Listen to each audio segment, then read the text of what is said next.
En Côte d'Ivoire, déjà, elle est élue parce que pour être élue, en fait, à la CEDEAO, il faut être un élu national. Il est en train de nous faire comprendre qu'elle est en train d'apprendre que la démocratie s'apprend. Elle apprend. Donc, c'est pas vous qui écoutez les panels, c'est pas vous qui commentez. Vous allez comprendre. Militant du RDR, c'est à vous que c'est à vous que je m'adresse. Depuis plusieurs jours, je vous dis, et j'ai dit ici, le problème, vous n'avez pas de formation politique. Le monsieur est en train de dire que vos élus sont en train d'apprendre dans la démocratie. Et il nous définit un autre type de démocratie, que la démocratie est liée à la sagesse. Je suis désolé, on n'est pas dans une association à Korogo ou à Samatigila. On parle de la démocratie qu'on a empruntée chez les Occidentaux. La démocratie, c'est le pouvoir du peuple. C'est le peuple qui s'exprime. On n'est pas obligé de dire au président son excellence. Ce n'est pas puni par la loi. Je peux dire, monsieur Alassane Ouattara, ça ne fait pas de moi un hors-la-loi, parce que je le paye. Je vais m'arrêter là pour l'instant. Quand j'interviendrai, j'apporterai plus de réponses. Mais c'est ça. Vas-y, belle fille, ma chérie. Comment tu vas? Ça va et toi? Bonjour à tous. Bonjour à toi, Koros, sous mes respects et considérations. Alors, depuis ce matin, voilà, il y a des lives qui ont été faits déjà pour expliquer la situation. Nous sommes tous sidérés du comportement, je dirais, du comportement malsain de cette dame, parce que pour moi, elle mérite même pas notre respect. Parce que quand l'ignorance atteint son apogée, ça donne naissance à l'ignare triomphant. Parce que beaucoup de militants de RDR croient qu'ils sont plus intelligents que nous, surtout nous qui sommes de l'AES.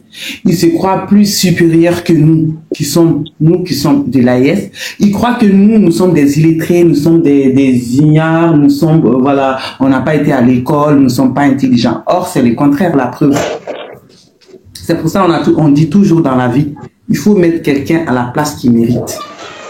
Quand vous élissez, voilà, des élus comme ça qui représentent toute une nation et qui vient souiller au fait quasiment la honte sur tout un peuple, ça donne ça. Mais le monsieur qui est descendu là, qui disait que oui, les personnes qui étaient passées avant, leurs analyses n'étaient pas justifiées du fait que lui il a trouvé les analyses injustes envers les RDR. Mais les militants du RDR sont violents. Elle-même, elle est à l'image de son parti politique. Parce que les militants du RDR sont violents. Voilà, ils sont agressifs. Moi-même, j'ai reçu des menaces de leur part. Quand il y avait eu la manifestation pour Gbagbo, Laurent, en France.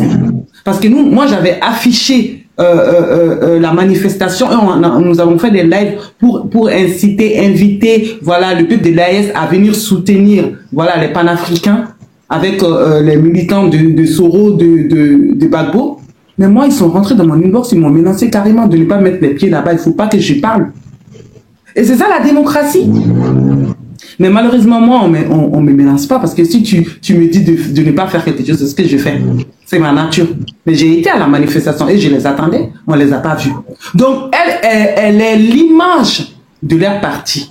Parce que, en tant que femme, nous, on doit en tirer quoi comme leçon? Parce que à la place qu'elle occupe aujourd'hui, beaucoup de filles et beaucoup de jeunes femmes aujourd'hui rêveraient d'avoir cette place-là. Ils ont envie, peut-être ils veulent faire une carrière politique. Mais l'image qu'elle a véhiculée là, c'est quoi cette image-là? C'est pas du mépris à la femme. Normalement, la femme africaine, elle est issue là, elle est issue du nord de la Côte d'Ivoire. Et cette communauté quand même faisait partie du Manding, l'empire du Manding. Nous avons une éducation, nous avons une valeur, nous avons une nurse. Ah oui. Mais elle vient de bafouer toutes ces valeurs-là. Et on a remarqué que les honorables de ce parti, qui est le parti RDR, hein, que ça soit, Koros Souli l'a répété tout à l'heure, les trois députés qui donnent des comportements malsains, désastreux, voilà, même un comportement qui sous, voilà, les féministes.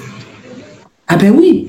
Et l'éducation de certains RDR sur les réseaux sociaux, ça vient, moi personnellement, ça vient me réconforter quand je les traite de moutons. Oui. Elle a fait un comportement de brebis. Je suis désolée. Ça passe pas. Et puis ça parle de la démocratie. Mais dans une démocratie, comment on peut empêcher quelqu'un d'aller au bout de ses idées?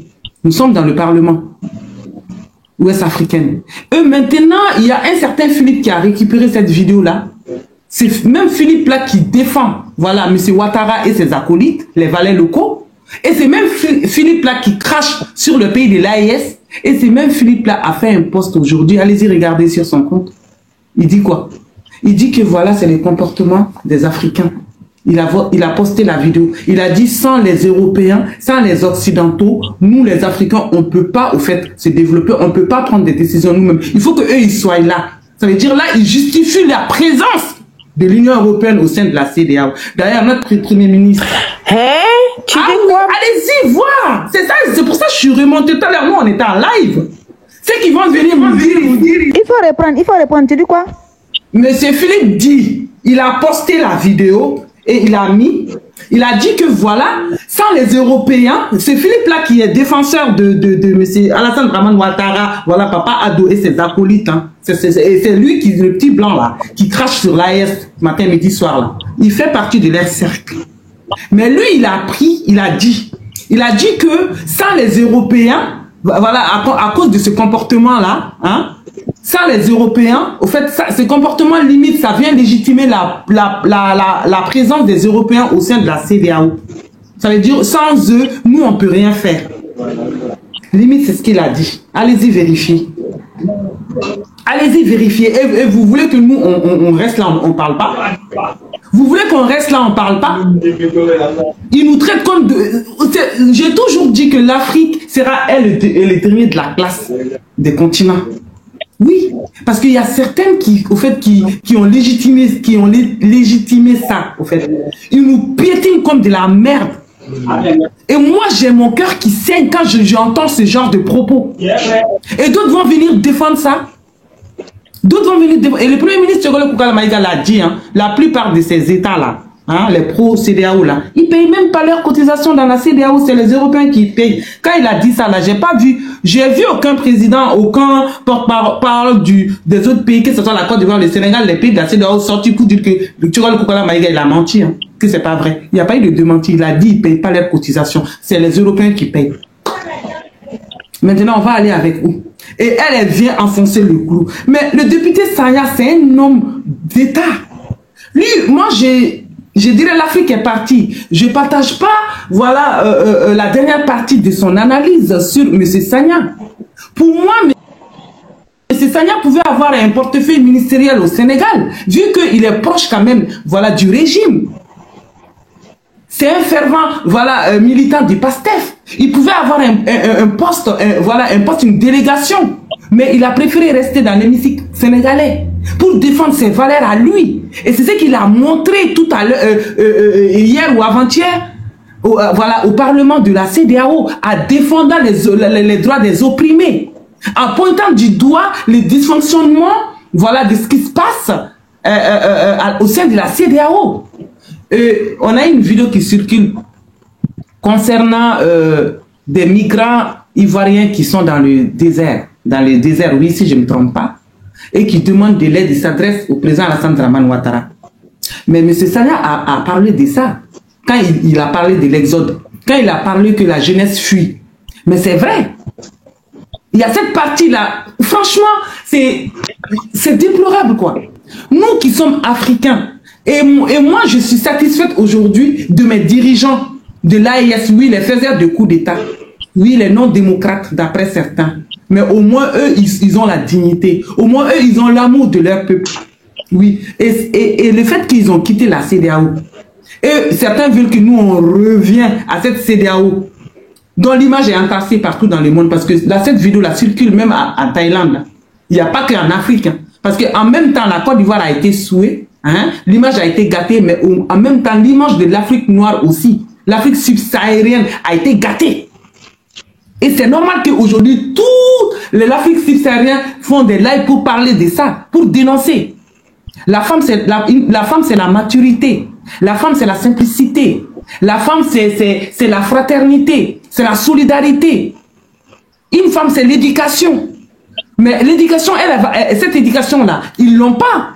Certains du Nord, là, certains du militant de RDR ne l'ont pas, la preuve. Leurs enfants sur les réseaux sociaux en ont un exemple frappant. Je suis désolé. Nous sommes du Mandin. Et l'éducation est très importante chez nous. La femme a une place très importante dans la famille. Ça veut dire que chacun représente l'image de sa famille. Peut-être mes propos vont choquer, mais c'est la vérité. Parce que elle, la députée du RDR, là, elle est quand même du Nord, c'est une Traoré. Donc, on a les mêmes cultures, on a les mêmes valeurs. Chez nous aussi au Mali, que ce soit au Sénégal, tous les pays qui faisaient partie de l'Empire du Mali à l'époque. Donc, on ne peut pas accepter ce comportement de brebis et on va les dénoncer. Et cette dame-là, elle est l'image de son parti. Mais parce que... Oui, c'est vrai. Elle est l'image de son parti et de son président de la République qui s'ingère dans les affaires qui ne lui concernent pas, dans les affaires internes et qui déstabilisent les pays voisins. C'est ça la vérité. Ils se croient supérieurs aux autres. Ils croient qu'ils ont le monopole de tout. C'est eux qui imposent tout. Sinon, CEDEAO n'est pas égal à RDR. Dès qu'on parle de la CEDEAO, c'est eux les militants qui sortent partout, ils vocifèrent, ils viennent griffer, se muscler sur toi. Comme s'ils vont te manger. Mais les autres États là, on n'entend pas leurs partisans. Il n'y a que RDR, il n'y a que RDR. Parce que la vérité que monsieur le député sénégalais a parlé, ça blesse. Elle-même, elle sait que c'est la vérité. C'est pour cela qu'elle s'est agitée comme ça, comme si une lionne, une furie. Mais si on met les deux dans la chambre, elle peut devant. Elle peut parce qu'elle voulait la visibilité, elle l'a eu. Elle voulait cette visibilité, elle l'a eu. Parce qu'elle peut pas, la place qu'elle a là, elle l'a eu. Au fait, elle a été parachutée. Elle-même, elle a dit dans son discours que Souley nous a écouté là. Mais tu as été parachutée, ma chère. Tu sais très bien si c'est pas le clientélisme, le favoritisme, le tribalisme, le communautarisme, tu n'auras pas cette place-là. Parce que tu n'as pas les niveaux. Tu n'as pas les niveaux. Et pourtant, la Côte d'Ivoire est dotée des personnes intelligentes, des personnes qui peuvent défendre. Moi, j'ai été amené, même le député Assalé, moi, j'ai fait des débats avec lui sur un panel. Oui, mais elle ne représente pas tous les Ivoiriens. Il y a des Ivoiriens qui sont instruits. Il y a des Ivoiriens qui font des débats avec, mais tu apprends. Mais comment, tu vas apprendre quoi avec certains RDR? Tu vas apprendre quoi avec? Si c'est pas de la médiocrité, tu vas apprendre quoi avec eux? Donc moi, c'est pour cela que je ne vais pas juger tout un peuple à cause de elle. Si on doit critiquer là, c'est elle et son parti qu'on va s'acharner, mais pas sur les autres. Voilà, Ivoiriens. C'est ce que je voulais dire, Malina.